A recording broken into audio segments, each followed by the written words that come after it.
Assalamualaikum warahmatullahi wabarakatuh. Perkenalkan, nama saya Dayu Alyutri. Saya dari kelas manajemen 07 NPM 19200-310. Di sini saya akan menyampaikan materi tentang pidato mata kuliah Bahasa Indonesia, dosen pengampu Bapak Doris Rahmat. Langsung saja, yang pertama, pengertian pidato.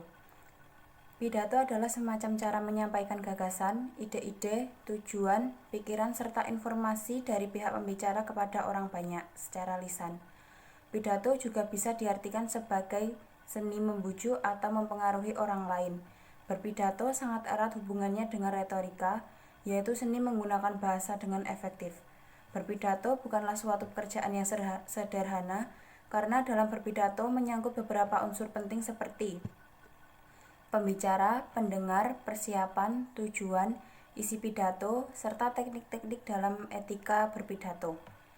Pidato juga merupakan suatu ucapan dengan susunan yang baik untuk disampaikan kepada banyak orang. Selanjutnya, tujuan pidato. Yang pertama, informatif. Yang kedua, persuasif. Yang ketiga, edukatif. Yang keempat, entertain. Selanjutnya, jenis-jenis atau macam-macam pidato. Yang pertama, pidato pembukaan.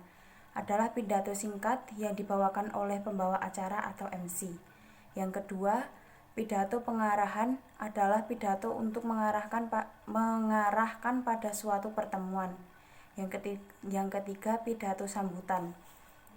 Pidato sambutan adalah pidato yang disampaikan pada suatu acara kegiatan atau peristiwa tertentu yang dapat dilakukan oleh beberapa orang dengan waktu terbatas sehingga bergantian. Yang empat, pidato peresmian adalah pidato yang dilakukan oleh orang yang berpengaruh untuk meresmikan sesuatu. Yang kelima, pidato laporan, yakni pidato yang isinya adalah melaporkan atau tugas atau kegiatan. Yang terakhir, pidato pertanggungjawaban adalah pidato yang berisi suatu laporan pertanggungjawaban suatu kegiatan yang telah dilaksanakan.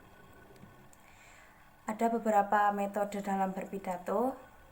Metode dalam berpidato. Yang pertama, impromptu. Metode ini merupakan pidato yang apabila menghadiri suatu acara atau pesta dan tiba-tiba dipanggil untuk menyampaikan pidato. Yang kedua, manuskrip. Merupakan metode pidato dengan naskah. Di sini tidak berlaku istilah menyampaikan pidato, tapi membaca pidato. Metode ini dibutuhkan oleh tokoh-tokoh penting atau orang-orang yang mempunyai jabatan. Yang ketiga, memoriter. Merupakan metode pidato dengan menulis pesan atau gagasan yang akan disampaikan dan kemudian harus diingat kata demi kata. Yang keempat, ekstemporan. Merupakan metode pidato yang sudah dipersiapkan sebelumnya berupa garis besar dan pokok penunjang pembahasan. Ada persiapan yang perlu disiapkan sebelum berpidato. Yang pertama, menentukan tujuan pidato. Yang kedua, memilih pokok persoalan. Yang ketiga, mengetahui dan menganalisa audiens dan suasananya. Yang keempat, mengumpulkan materi pidato. Yang selanjutnya, menyusun kerangka materi pidato. Dan yang terakhir, menghilangkan perasaan demam panggung. Adapun materi-materi pidato yang berisi pendahuluan, isi, pembahasan, dan kesimpulan. Kriteria pidato yang baik. Yang pertama, isinya sesuai dengan apa yang sedang berlangsung, bermanfaat bagi pendengar, isinya jelas dan benar serta objektif, menggunakan bahasa yang mudah dimengerti, dan tersampaikan secara baik dan benar. Selanjutnya, hal-hal penting dalam kaitannya dengan berpidato.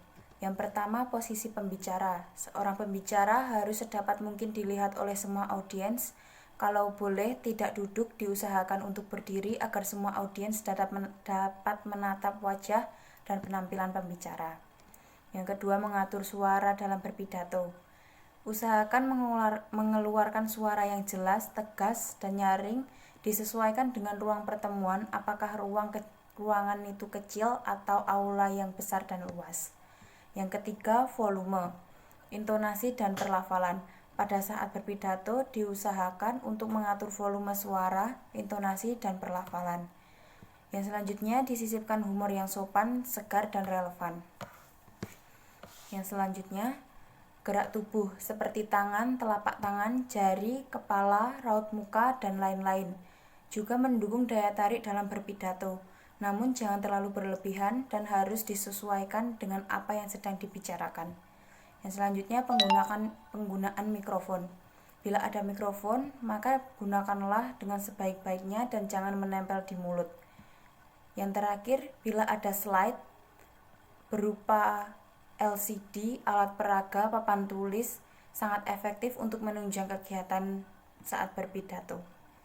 Saat berpidato, yang pertama pembukaan. Pembukaan pidato merupakan bagian penting dan memainkan peranan bagi pembicara karena bagian ini dapat memberikan kesan pertama bagi audiens. Yang kedua, inti pidato.